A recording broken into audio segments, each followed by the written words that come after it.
All right, everybody. On behalf of Majesty Title, I want to welcome you guys to how to turn renters into buyers. This is always a hot topic, and we have a couple things in our technology that I want to show and teach you guys how to use that should help and give you a couple of strategies to make this work. So the way I like to do this is with a four-part strategy. So number one being identifying as many renters as we can. Number two, what we do to target them. Number three, a bunch of different strategies to educate them that'll fit all different styles of personalities. And number four, actually closing them. And then we will wrap up with a little summary. So those of you that I don't know, my name is Ryan McHugh. I work with everyone over at Majesty Title. I teach and train for all of our title companies all throughout the state. I used to run a very large real estate team that did between 45 and 50 closings a month, every month for a couple of years in a row, and a really large real estate office as well. I had 225 agents that worked for me for a while.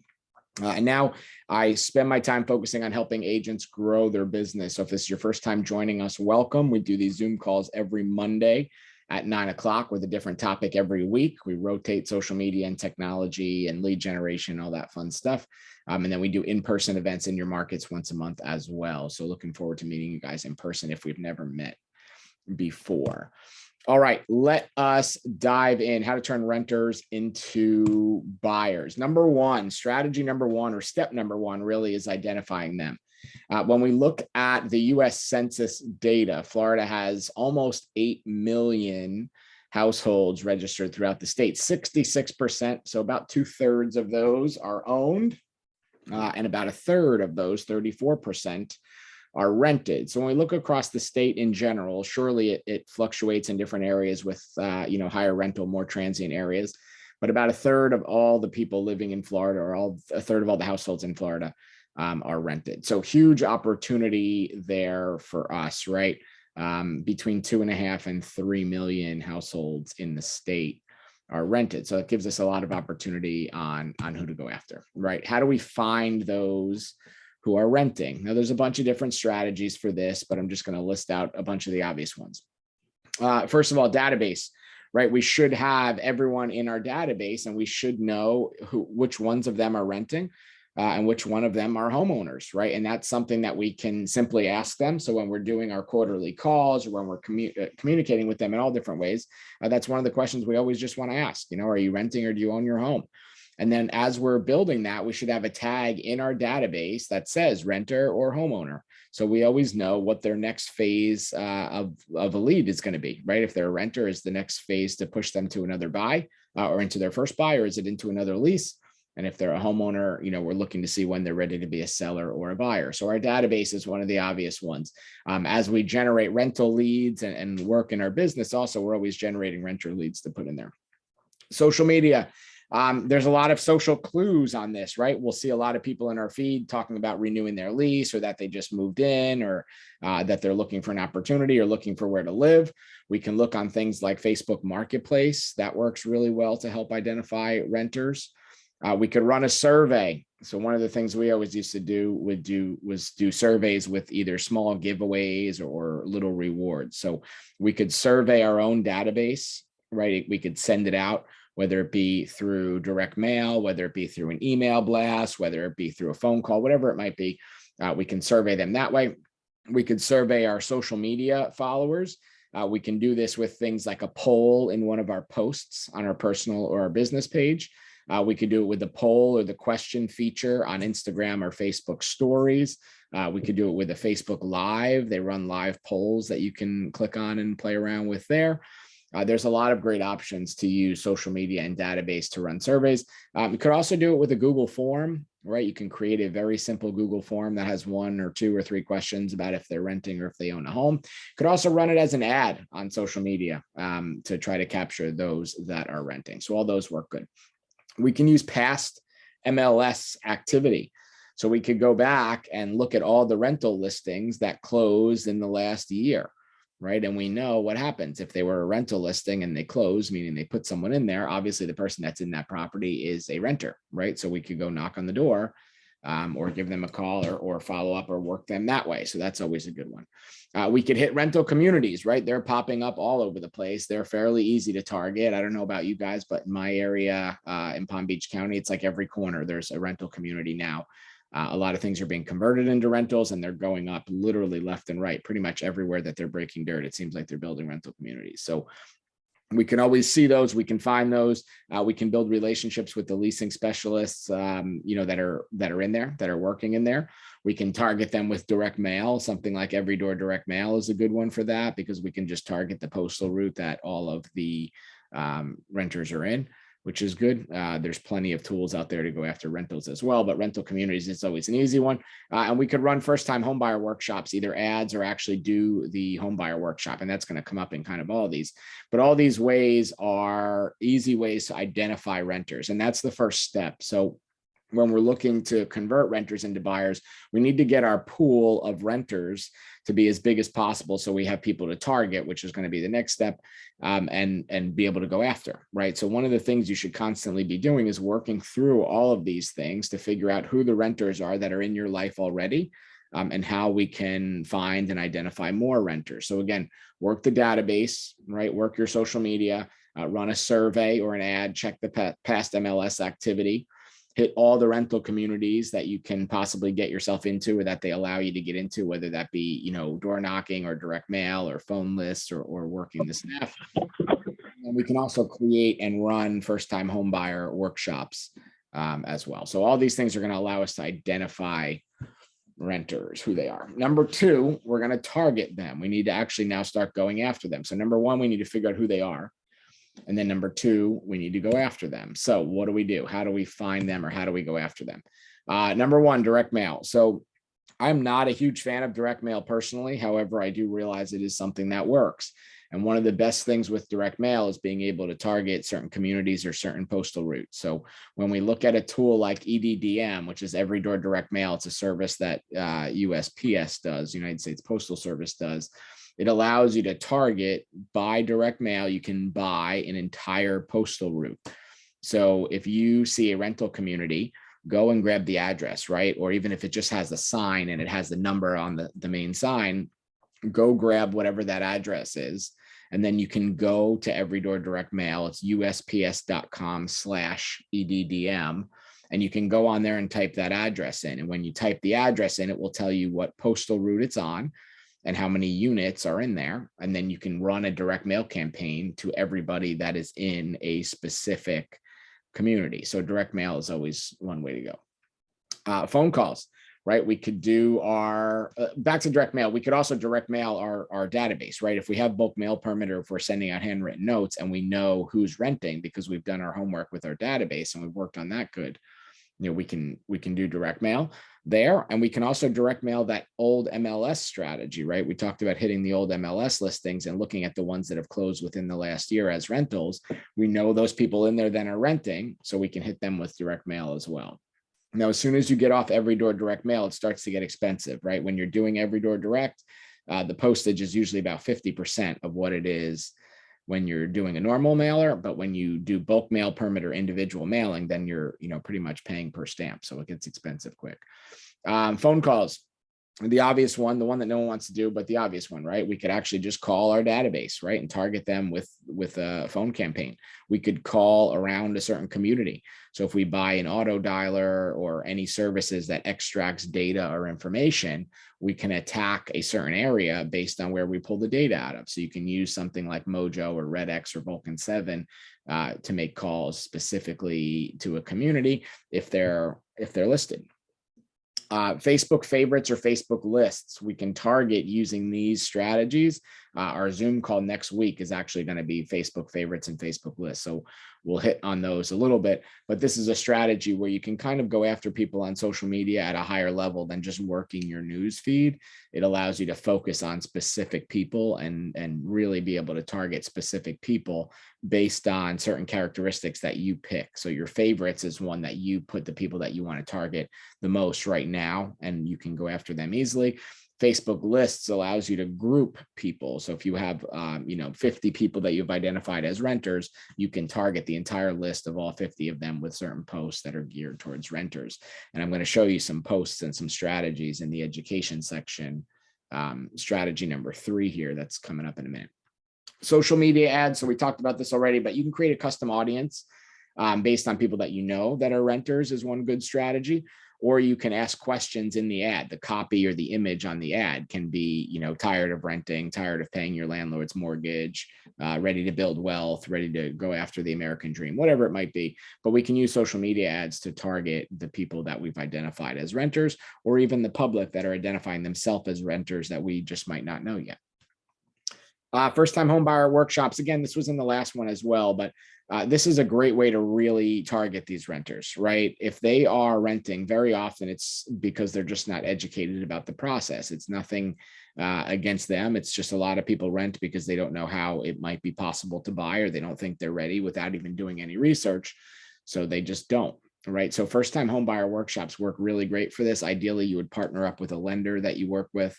Or maybe that's in your office, or that's a partner of yours, and get them there at the workshop, because then they can pre-qualify right on the spot, which is always good.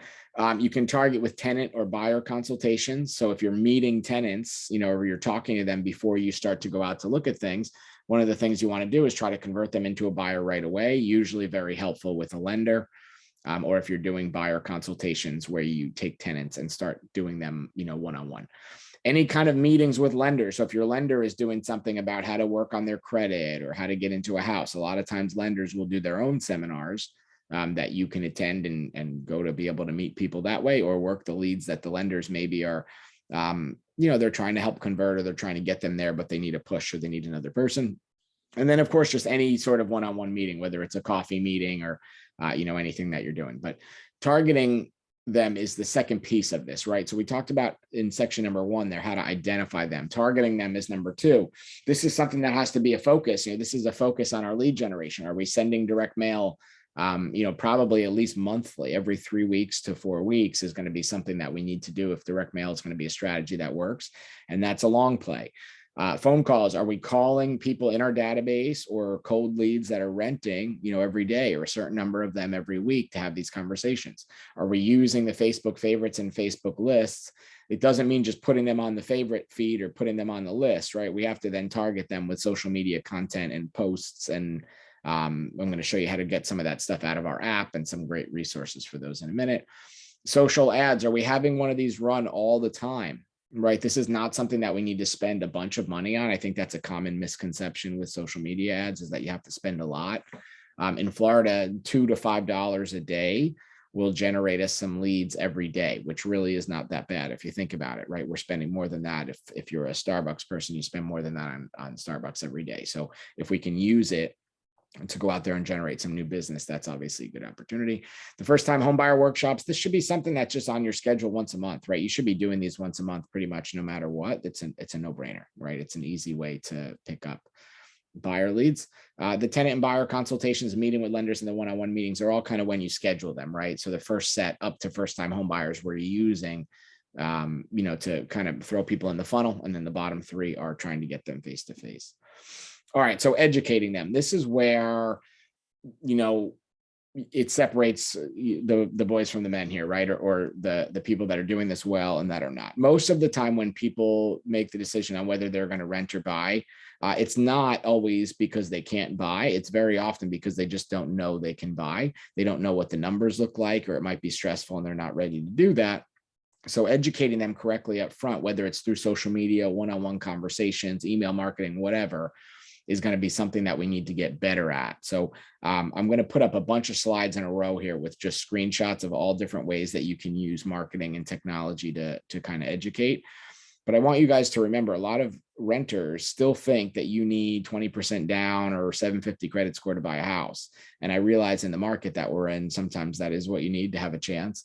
But we want to at least be starting that funnel early enough to get them to realize that. A lot of these rental complexes, I don't know about you guys, but I know by me, are taking 2, 3, 4 months of security or multiple months paid up front. A lot of times you need way better credit to get into the rental places than you do to get into a purchase. right? And they have a lot more restrictions, a lot more guidelines than actually buying something. People, however, think a lot of them think the logical step is, move out of the parents' house or move out of the college dorm or the frat house or whatever, and get right into a rental is the logical step. And it's just because they don't know. And really that's on us because we're not educating them enough, right? So let's go over some different ways to educate and some different strategies on this. First of all, if you're not subscribed to Keeping Current Matters, I don't get paid by them or anything. It's very cheap. It's like a couple of bucks a month. But they do a lot of great stats and articles all the time on, everything in real estate, really. But I like this renter one. This one goes back. They've been doing this for a couple of years now. This version of it, which I think is cool, just showing the homeowners have 40 times greater net worth than renters, and it kind of breaks down what that looks like. So all of these different strategies I'm about to show you are going to be for different personalities, right? You might say, I don't like that, or my client would never like that, and that's okay, right? Some of them you're going to see and you're going to think, okay, this might make sense. The point is to have a whole bunch of arrows in the quiver here so that you can target all different people, because all different personality types are into things, right? Some people are going to think about net worth, and that's going to be something that's important to them, and a graphic like this might set them over the edge. So that could be a good option for you. And some people don't care about their net worth, right? So it wouldn't matter. This is just another version of that same one, a little simpler, a little more fun. Average household net worth, homeowner versus renter. The numbers broken down a little bit more, just showing what's going on there. This is an interesting one that they did. I don't think I haven't seen a more updated one of this. We know now it's even crazier, right? Because 2019, the market wasn't as crazy, but this is a good one that we used to use, increasing gap in family wealth, right? So when they own a house, the wealth of the family is kind of growing compared to it going away when they're renting, because every month that they're in the house, they're paying principal, they're building equity. So just another way to do the same kind of strategy. Any of these things are available all on Keeping Current Matters. Another version of this too, or a different spin on it, I guess. Americans rank real estate best investment for 7 years running. This was through the survey through the end of 2020. So when we look at what happens in the market or what people like to invest in, they see, okay, real estate, the stock market, savings accounts, and gold. And this is kind of changing a little bit now too, right? Stocks have been scary. Savings account are pretty much non-existent, and gold's been on the rise, and real estate obviously has been on the rise. So I would bet when the numbers come out from 2021 on this, it will be real estate and gold very heavy, and stocks and savings not so much.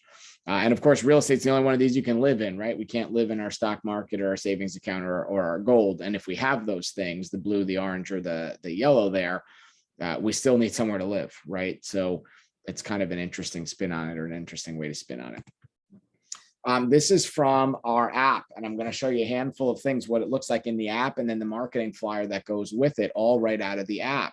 If you don't have the app, get with Megan or Kim and get it downloaded, because all this stuff that I'm doing on here, I'm actually only using the free section of this, so you can use that. You're going to see some of them are from the premium section, which you can upgrade to if you want. It's $10 a year.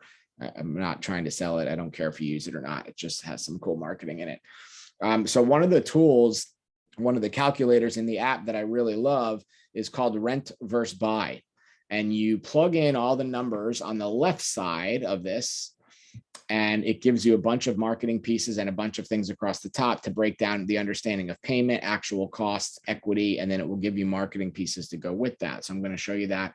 I don't know what these numbers are like in your area. I just picked some numbers that in my area, you could make things make sense. So current rents would be about $2,400. I just did like a 2-2 condo, not on the beach, not on the water, nothing crazy, nothing special, just like an entry level 2-2 condo. If you were going to rent it, it would cost $2,400. If you were going to buy it, it would cost about $250.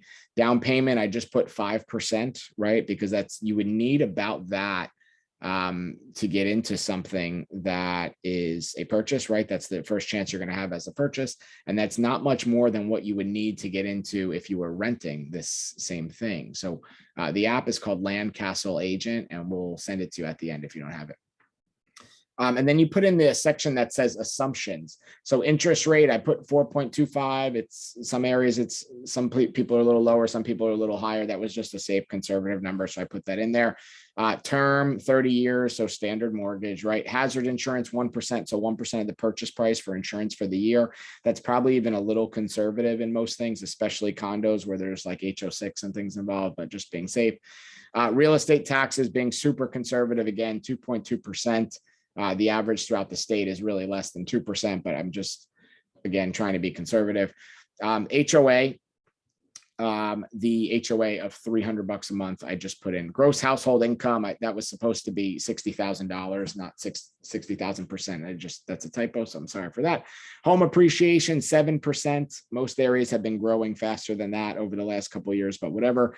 And rent appreciation, it's actually worse than that over the last 2 years as well. But again, just in the interest of being super, super, super conservative, I did that. When I hit compute, depending which version you're using, if you like the payment version, the cost version, or the equity, and I'll show you all of them. But you can see, all right, so what would the total payment be? $2263.67. What are your tax savings? And I'll show you a couple of flyers to break that down. If you don't understand the whole tax adjusted payment thing, there's a marketing piece built right into the app that will kind of explain it a little bit better.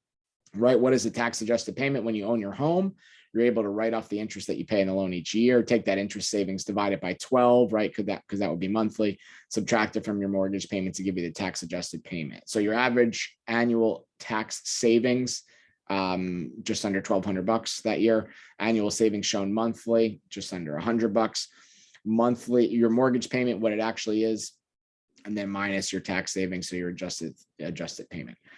So when you look at that, right, you show, okay, on a house price of $250,000, that rent would be $2,400, your tax adjusted payment $2,164. So you'd actually be cheaper, right? It would be cheaper to purchase than it would to rent, and your building equity. So this is just one way to look at it. If you don't understand the tax adjusted payment thing, or your clients don't, I think this is a good flyer to kind of explain it. So I wanted to throw that in. Again, this is generated right out of the app. I didn't do anything special here or create this myself. Brian, can you say the app again?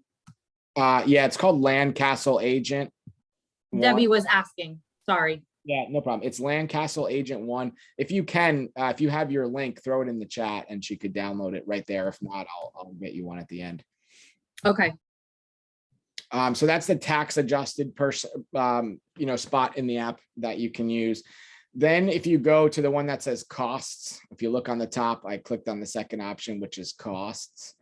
This again is just another version or another way to look at it. I kept the numbers the same. So if you look on the left column, I didn't change anything. It's exactly what we just did before.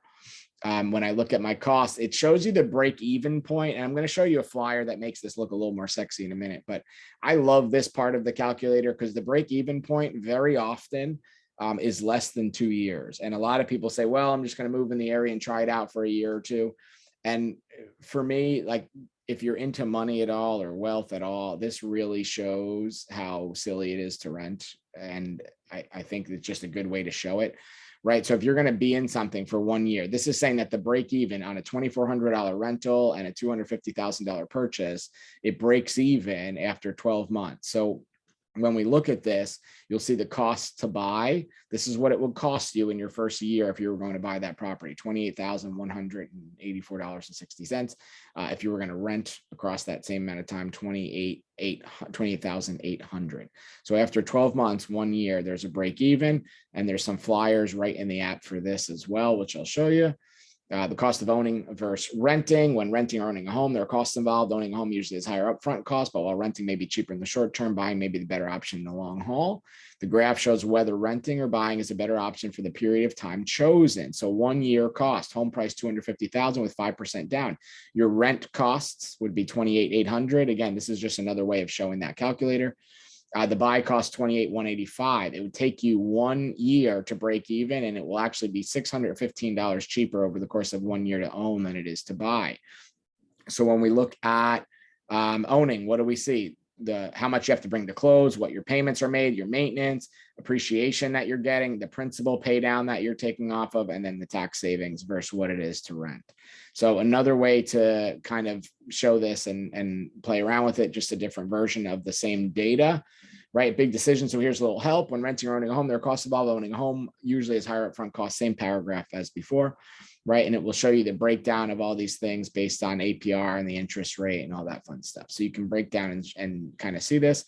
What's interesting too, I love this if you sell right at that time. So let's say you're in it for a year and you say, you know what, this isn't for me, right? Because some people say, oh, I'm just going to rent for a year and then I'll figure out where I'm going to go. So if you did that, right, if you sold after 1 year, it shows what the sales price would be based on appreciation, how much you owe on the loan, whatever your prorated taxes are and your closing costs. You would still net, meaning you'd put in your pocket $12,024 after 1 year versus how much would you get back for rents? Nothing, right? Or maybe your security deposit. But outside of that, nothing. So it shows people how even owning just for 1 year, makes more sense than renting. So I like that flyer. This is another version. This is the equity version. If you look at the top, shows your equity after 1 year. And it just kind of breaks it down across a couple colors. You'll see I didn't change any numbers again, right? I'm not manipulating this or playing around with it. It shows you what your down payment would be. That was 5% of whatever the purchase price was, appreciation that you've gained, and principal that you've paid down over the course of the year.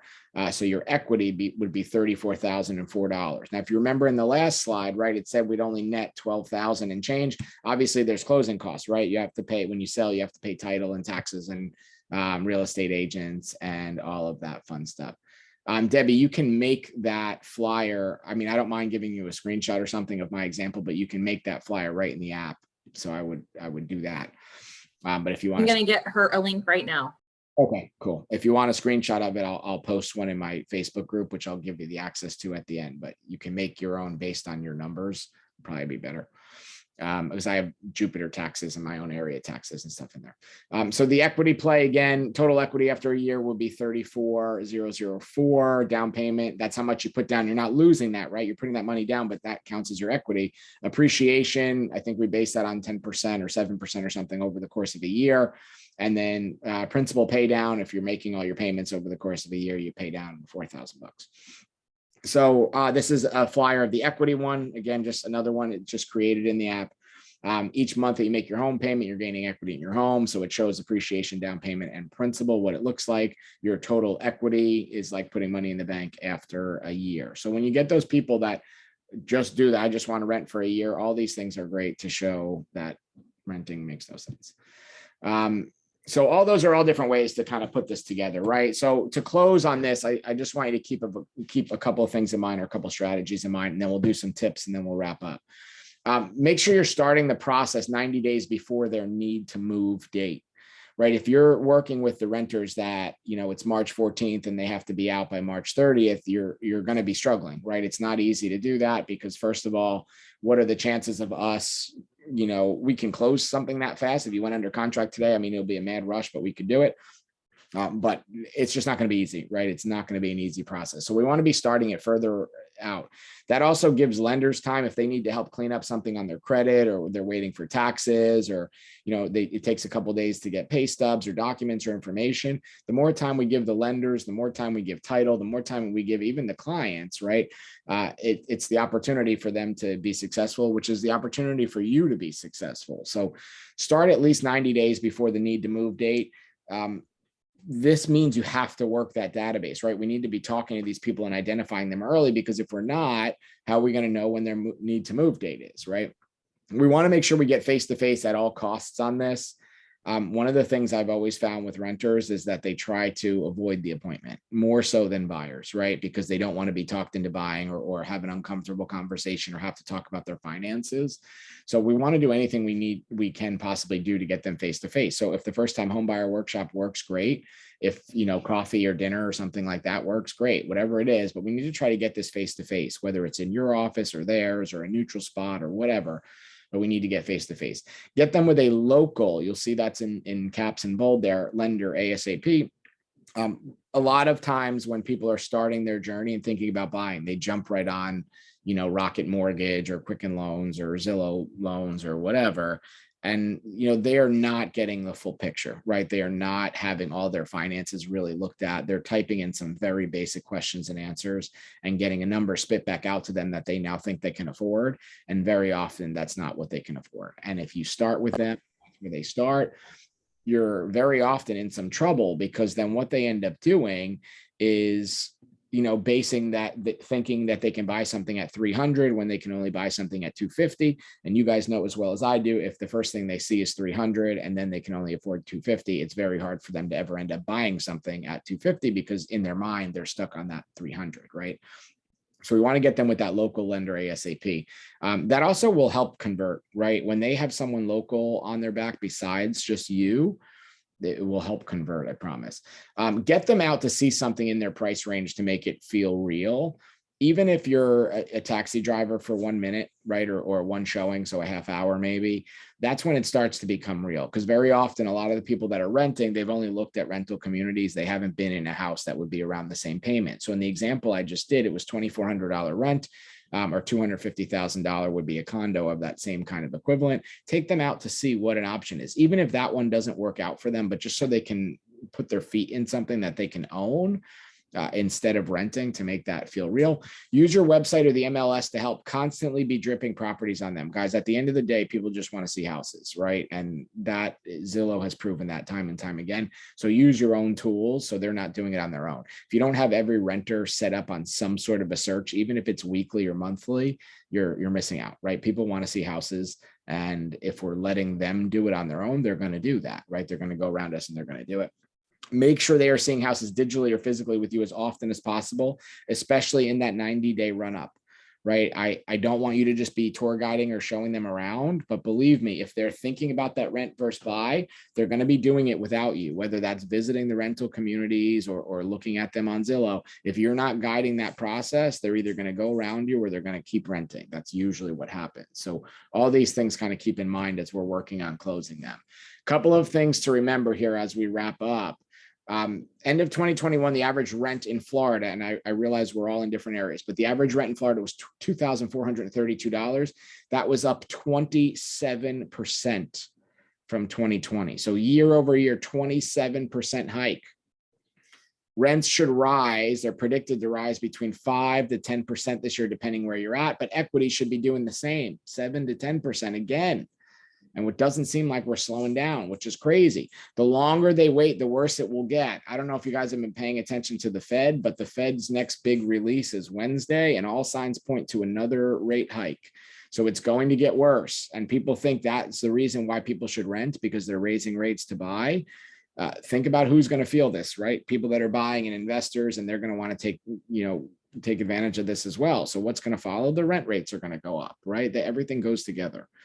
Affordability is dwindling every single day. Prices keep going up, rates keep going up, right? It's not getting cheaper. So every day you let them wait, their life gets more expensive, whether they're renting or buying.